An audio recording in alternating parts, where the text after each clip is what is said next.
नमस्कार। मैं डॉक्टर त्रिशा शर्मा, स्वामी श्री स्वरूपानंद सरस्वती महाविद्यालय से आज आपके समक्ष कला शिक्षण को लेकर उपस्थित हूँ। कला शिक्षण बीएड सेकेंड सेमेस्टर का कंपलसरी पेपर है,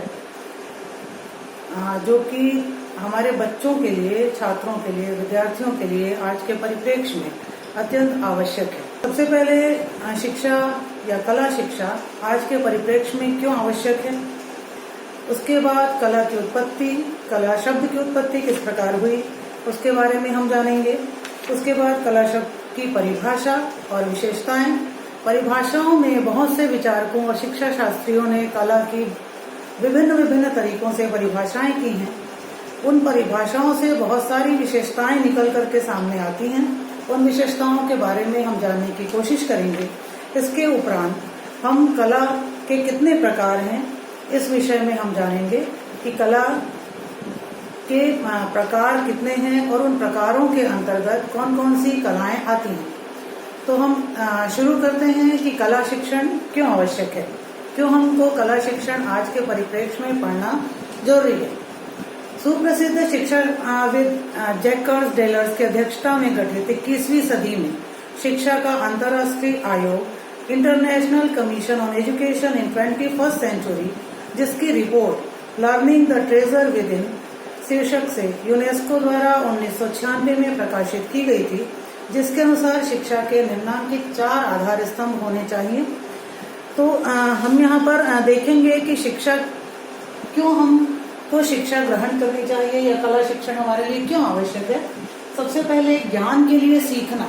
हम जो सीखते हैं उसके लिए ज्ञान हमको अर्जित करना पड़ता है। तो किसी भी चीज को सीखना या उसका ज्ञान अर्जित करना, ये शिक्षा के माध्यम से ही हम कर सकते हैं। इसलिए कहा गया है ज्ञान के लिए सीखना, लर्निंग टू नो। दूसरा है करने के लिए सीखना। करने के लिए सीखना, किसी भी व्यवसाय में व्यक्ति एक विशेष प्रकार का कौशल अर्जित करे, इसके लिए करेगा तभी वो सीखेगा। इसलिए करने के लिए सीखना, हम करेंगे अपने व्यवसाय में, हम कौशल अर्जित करेंगे तभी हम सफलता को पा सकते हैं। तीसरा है बोलने के लिए सीखना, लर्निंग टू बी। यह रिपोर्ट का एक बहुत ही महत्वपूर्ण पक्ष है, जो व्यक्ति की स्वतंत्रता और उसके संपूर्ण विकास होने के लिए सीखना। यानी हम हैं और आज समाज में हमारी जो व्यक्तिगत जिम्मेदारियां हैं उसको हम शिक्षा के माध्यम से किस प्रकार से पूरी कर सकते हैं, ये हमको जानना पड़ेगा। तीसरा है साथ रहने के लिए सीखना, लर्निंग टू लाइव टुगेदर। इसके अंतर्गत दूसरे के दृष्टिकोण को समझना, समाज को समझना, उसके रीति रिवाजों को समझना, रिचुअल्स को समझना, जो कि आज के परिप्रेक्ष्य में अत्यंत आवश्यक है। अभी कोविड-19 चल रहा है, हम सब घर के अंदर लॉकडाउन है। तो इस लॉकडाउन में हमारी क्या उपलब्धियां हैं, हम किस प्रकार से अपनी शिक्षा के दायित्व का निर्वहन कर रहे हैं, किस प्रकार से हम समाज के लिए अपने हितों को प्रदान कर रहे हैं, ये सारी चीजें साथ रहने के लिए सीखना, ये कला शिक्षण के माध्यम से अत्यंत आवश्यक है। इन 4 स्तंभों में से होने के लिए सीखना और साथ रहने के लिए सीखना आज के परिप्रेक्ष्य में अत्यंत आवश्यक है। और ये शिक्षा का अत्यंत उपयोगी पक्ष भी है, मजबूत पक्ष भी है। अपना अस्तित्व बनाए रखने के लिए जीवन में स्वतंत्रता एवं आनंद एक महत्वपूर्ण स्थान रखता है, जो हमें विभिन्न कलाओं के माध्यम से प्राप्त हो सकती है। इन्हीं उद्देश्यों को ध्यान में रखकर कला शिक्षण पर जोर दिया जाता है। समाज में लगातार हम देख रहे हैं कि समाज में मूल्य, नैतिक मूल्य और मानवीय मूल्य निरंतर गिरते जा रहे हैं। रोज के समाचार में या आसपास की खबरें हमको विचलित करती हैं कि इतना ज्यादा 21वीं सदी में होने के बावजूद, शिक्षा के बहुत से माध्यम होने के बावजूद भी हम अपने नैतिक मूल्यों को खोते जा रहे हैं। विद्यार्थी जो हैं आजकल लगातार जानने के, समझने के बहुत सारे साधन होते हुए भी वो उतने ज्यादा मजबूत नहीं हो पा रहे हैं। इन सब के पीछे क्या कारण है? यदि हम कोर्स में कला शिक्षण सही तरीके से विद्यार्थियों को सिखाएं तो उनका जो दबाव है, उनमें जो तनाव आ जाता है शिक्षा को लेकर के, आए दिन हमको सुनने के लिए मिलता है कि जो भी विद्यार्थी थोड़े से भी अंकों से कम हो जाते हैं या पिछड़ जाते हैं तो वो आत्महत्या जैसी प्रवृत्ति अपना लेते हैं। तो तनाव को दूर करने का, अपनी एक कौशल को विकसित करने का कला एक मजबूत साधन हो सकता है।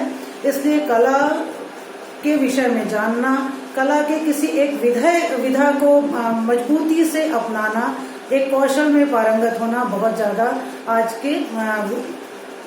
के परिप्रेक्ष्य में आवश्यक है। कला एक व्यापक शब्द है। भारतीय विचारधारा के अनुसार ब्रह्मा को कलाकार और विश्व को उनकी महानतम कृति कहा गया है। कला सौंदर्य पर आधारित है।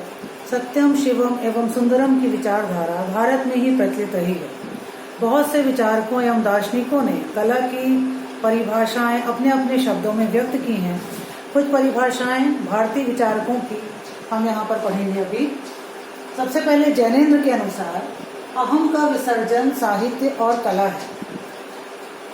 जब हम साहित्य और कला में आते हैं तो अपने ईगो को हटा करके, अपने अहम को हटा करके हम साहित्य सृजन और कला में अपना कौशल का प्रदर्शन बहुत ही अच्छे ढंग से कर पाते हैं। दूसरा है आचार्य रविन्द्रनाथ टैगोर के अनुसार जो सत्य है, सुंदर है, वही कला है। सत्यम, शिवम, सुंदरम की अभिव्यंजना कला है। कला में इन तीनों तत्वों का समावेश होना बहुत ही ज्यादा आवश्यक है। और जब हम कला की किसी भी विधा का उपयोग करते हैं तो उन विधाओं में सत्यम, शिवम और सुंदरम की अभिव्यक्ति अनायास ही हमारे कौशल के माध्यम से दिखाई पड़ती है। तीसरा है वासुदेव शरण अग्रवाल के अनुसार कला किसी विचार या कल्पना को दृश्य रूप देती है। कला का रहस्य यही है कि उसमें लोक संस्कृति, परंपरा की व्याख्या होती है। हम अपने आसपास जिन चीजों को देखते हैं, महसूस करते हैं, उसको अपने अभिव्यक्ति के माध्यम से, कला के माध्यम से लोगों के समक्ष प्रस्तुत करते हैं। चौथा है डॉक्टर राधाकृष्णन के अनुसार कला स्फूर्ति देती है, प्रोत्साहित और सुशिक्षित भी करती है। कला सबको एक सूत्र में बांधने वाली महान शक्ति है तथा जनजीवन पर उसका प्रभाव सर्वव्याप्त है। जब हम किसी भी कार्य को करते हैं, अपने कौशल का प्रदर्शन करते हैं, तो अनायास ही हमारे अंदर एक ऊर्जा, एक स्फूर्ति दिखलाई पड़ती है। ये हमको आगे बढ़ने के लिए प्रोत्साहित करती है। इस तरीके से कला सबको एक सूत्र में बांधने का प्रयास करती है। पाश्चात्य विचारकों ने भी कला की बहुत सारी परिभाषाएं दी हैं, जिनमें से 2-4 परिभाषाएं आप लोगों के सम्मुख। कला प्रकृति के सौंदर्यतम अनुभवों का अनुकरण है, यह अरस्तु ने कहा है। कला दमित भावनाओं की तथा यौन भावनाओं की अभिव्यक्ति है, फ्रॉइड के अनुसार। सुकरात ने कहा है कला केवल अनुकरण नहीं है, बल्कि कलाकार प्रकृति में जो कुछ अभाव देखता है उसे अपनी आंतरिक अनुभूतियों के आधार पर पूरा कर देता है। बेबर ने कहा है कला दर्शन से भी उच्चतर है, क्योंकि दर्शन ईश्वर की कल्पना करता है और कला स्वयं ईश्वर है। सच मायने में देखा जाए तो सही में कला के माध्यम से हम ईश्वर की प्राप्ति या ईश्वर के बहुत सम्मुख उपस्थित हो सकते हैं। कला ईश्वर को पाने का एक सशक्त माध्यम या जरिया है। कला शब्द की उत्पत्ति मनुष्य में सौंदर्य बोध की प्रवृत्ति जन्मजात होती है और इसी प्रवृत्ति को सजने संवारने के लिए, मूर्त रूप देने के लिए वो जिस तरीके का प्रयोग करता है उसे ही कला को जन्म दिया। उसकी समस्त कल्पनाओं, भावनाओं तथा क्रियाकलापों को उत्कर्ष की सीमा तक ले जाने का एकमात्र माध्यम कला है। कला का प्रमाण हमारे प्राचीन वेदों में, ब्राह्मण ग्रंथों में, उपनिषदों में भी मिलता है। कला का प्राचीनतम प्रयोग सर्वप्रथम ऋग्वेद में हुआ था।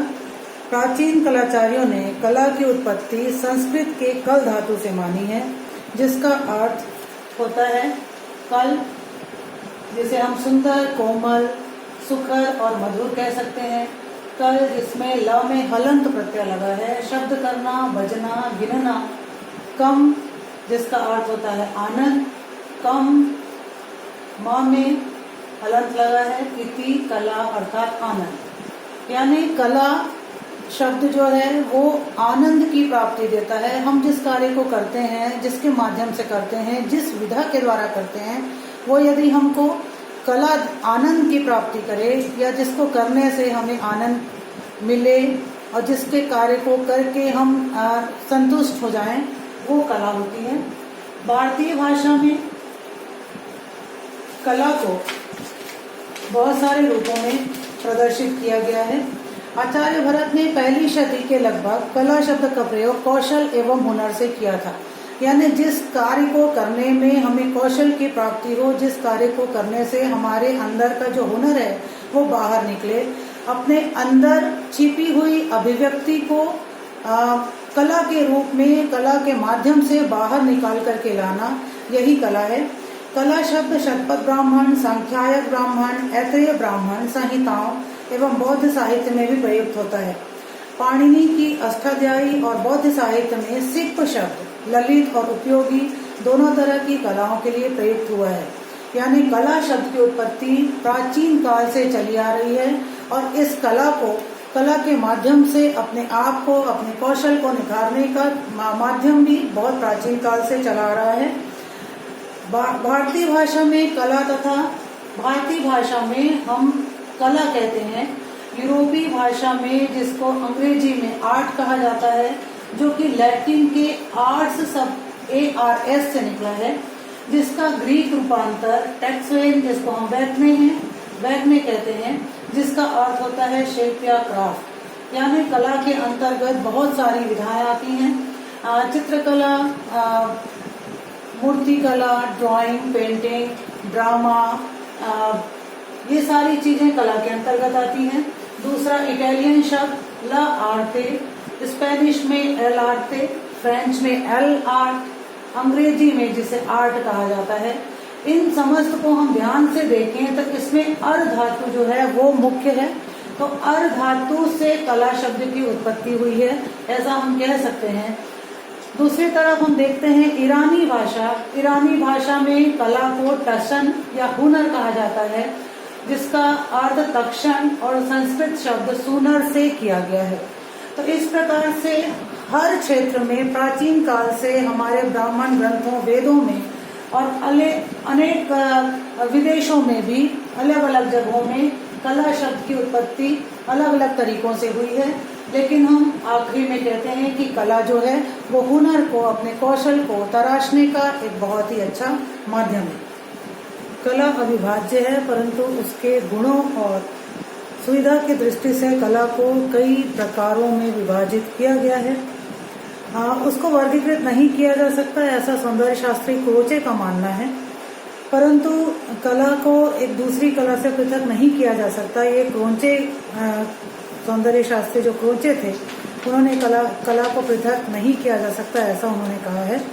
परंतु कला के इतने सारे प्रकार बहुत से दार्शनिक और विचारकों ने बताए हैं, जिसके प्रकार हम अभी देखेंगे। भारतीय साहित्य में कला बहुत सारे प्रकारों में बताई गई है, जैसे ललित विस्तार में 86, प्रबंध कोश में 72 यानी 72, वात्सायन ने कामसूत्र में 64 कलाएं बताई हैं, कालिका पुराण में 64 कलाओं का उल्लेख मिलता है, कादम्बरी में 64 कलाएं हैं, आचार्य दंडीकृत काव्य शास्त्र में 64 कलाओं का उल्लेख है, अग्नि पुराण में 64 कलाओं का उल्लेख है, बौद्ध और जैन ग्रंथों में 64 कलाओं का उल्लेख है।